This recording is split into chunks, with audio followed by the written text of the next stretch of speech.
La idea es que sea una jornada propositiva de aporte a un debate recurrente en la Argentina, cargamos sobre la espalda de nuestro pueblo y que la política tiene la obligación en algún momento de encontrar un punto de inflexión que pueda generar hacia el futuro previsibilidad, condiciones de inclusión, desarrollo, equidad y un proceso de crecimiento sostenible en el tiempo que nos ubique en el mundo en el lugar preponderante que nos merecemos y no sujeto a los vaivenes de lo que nos lleva a la coyuntura internacional debido a las políticas equivocadas que implementamos. Nuestro desafío obviamente común es disminuir paulatina y rápidamente la inflación que vive la Argentina de hoy y demostrar, si es posible, saldar ese enorme debate entre combatir la inflación sin recesión, apostar a la producción y a la recuperación del trabajo y del empleo.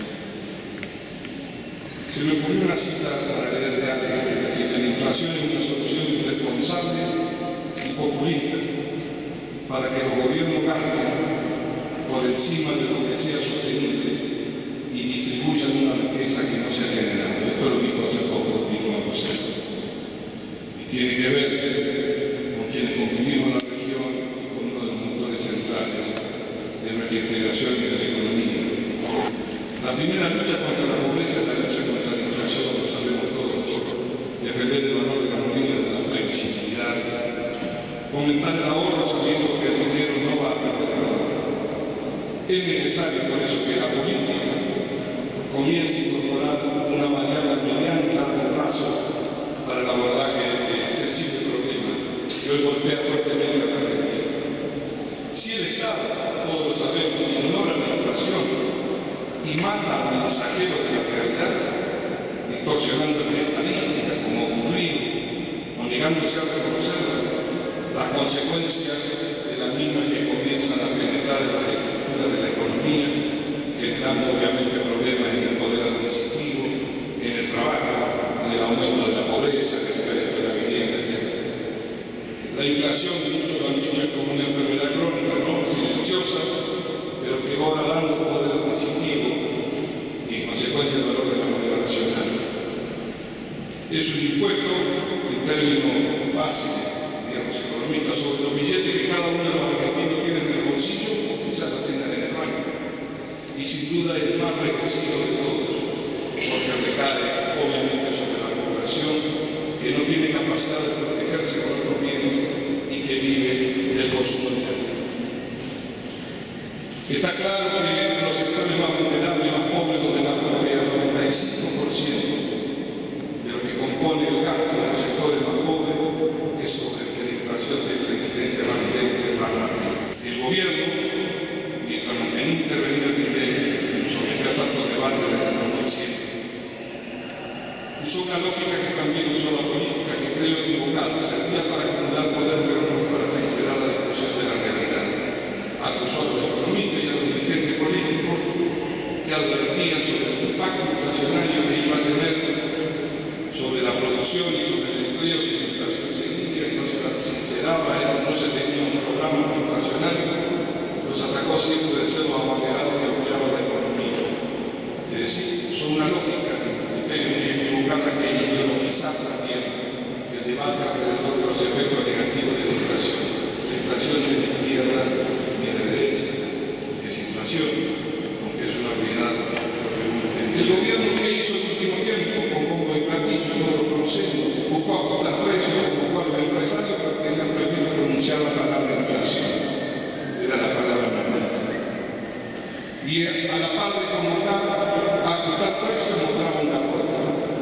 Y comenzó a dar señales absolutamente contradictorias, que además fracasaron en el pasado, como ese control de precios que comenzó a ser Moreno, o como fue lo que hizo una grosería del titular de la IGC, amenazando a flechar a empresarios.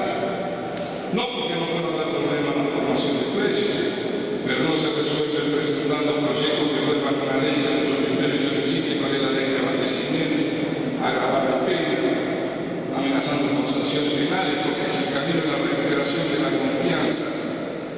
camino de la amenaza que va a generar más desconfianza y va a desactivar, obviamente, la idea del trabajo en ese sentido. Considerando el mejor contexto internacional en términos del precio de los commodities, obviamente, y de la tasa de interés desde la Segunda Guerra, no cabe duda que lejos de un complot, el gobierno está frente a la incertidumbre de una población que no supo, que no sabe a qué atenerse. Todo vale cuando en una cuadra y media sobre un mismo producto los tres precios son distintos. No es el resultado de la conspiración de comerciantes, sino la pérdida de referencia a los valores, independientemente de que el Estado no cumpla con su rol. Pero está claro que todo es posible en la Argentina de hoy si no se vuelve a estabilizar la economía. En ese contexto, por cierto que hay especuladores, ¿quién los puede negar? Por cierto que hay concentración económica, pero ¿quién más favoreció la concentración económica? Este gobierno. Podríamos enumerar esta acá lo que pasa con el mercado del trigo, lo que ha pasado en términos de cadenas multinacionales de supermercados. La mayor concentración se ha producido en los últimos años en esta década. Es decir, que no se puede buscar conspiradores a donde se construyó la previsibilidad de carácter de socio. En ese contexto, es cierto que han aumentado precios.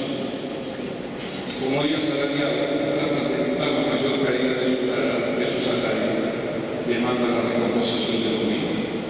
Y quiero finalizar con esto.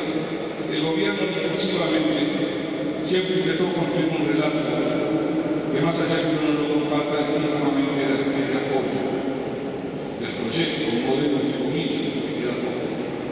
Y en ese sentido está transitando un delgado camino peligroso en la justificación de la baja del salario, poniéndola como primera causa de la generadora de inflación.